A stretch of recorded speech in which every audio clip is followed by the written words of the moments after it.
Part 2 प्यार जिंदगी बन गई। सुप्रिया और रघुवीर अपना अपना सामान लेके रूम में चले जाते हैं।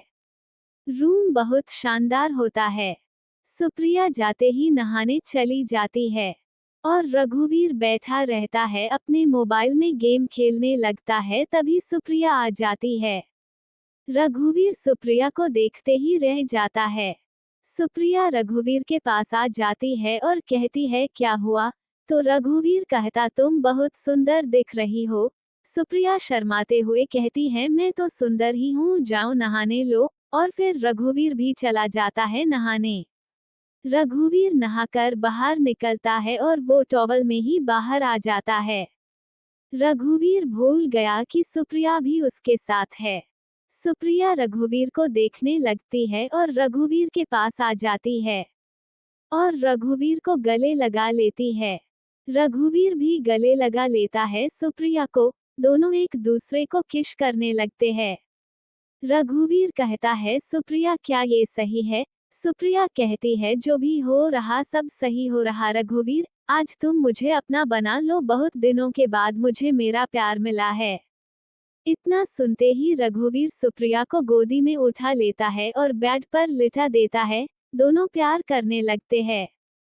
दोनों सब कुछ भूल जाते हैं एक दूसरे में। रघुवीर सुप्रिया को किस करता है, पैरों से लेकर ऊपर तक। सुप्रिया को बहुत अच्छा लगता है। सुप्रिया रघुवीर को अपने ऊपर खींच लेती है और दोनों किस करने लगते हैं। सब कुछ भूल कर प्यार करने लगते हैं। फिर दोनों सो जाते हैं।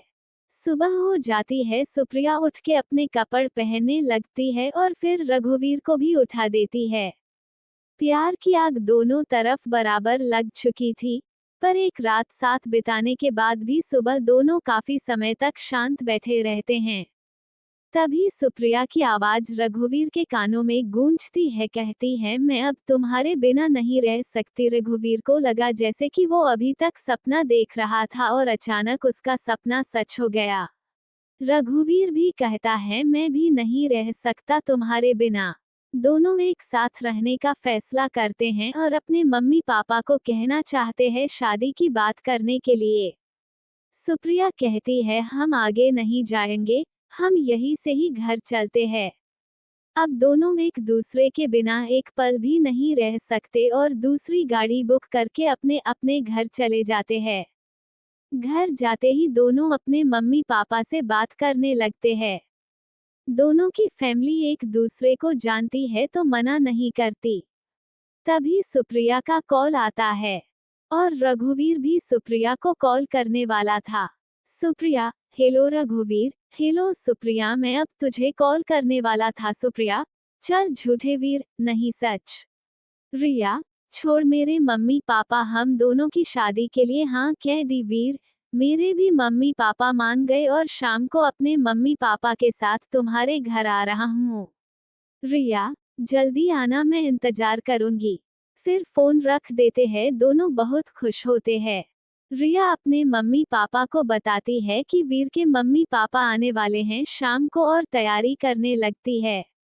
टाइम कब बीत जाता है पता ही नहीं चलता। रिया तैयार होने लगती है। शाम होते ही वीर अपने मम्मी पापा के साथ रिया के घर पहुंच जाता है। रिया के घर जाते सबको नमस्ते करते हैं। दोनों परिवार बातें करते हैं और खुश होते हैं और एक दूसरे का मुंह मीठा कराते हैं।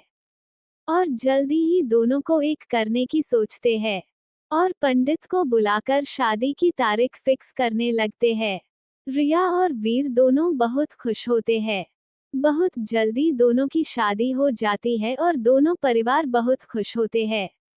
वीर और रिया दोनों हनीमून चले जाते हैं और कुछ ही महीनों में वीर और रिया की एक प्यारी सी बेबी होती है। दोनों बहुत खुश होते हैं। दोस्तों, रिया और वीर का प्यार किस्मत में था और इन दोनों का प्यार आज भी उतना ही है। ये कहानी कॉलेज लव स्टोरी 2 सच्ची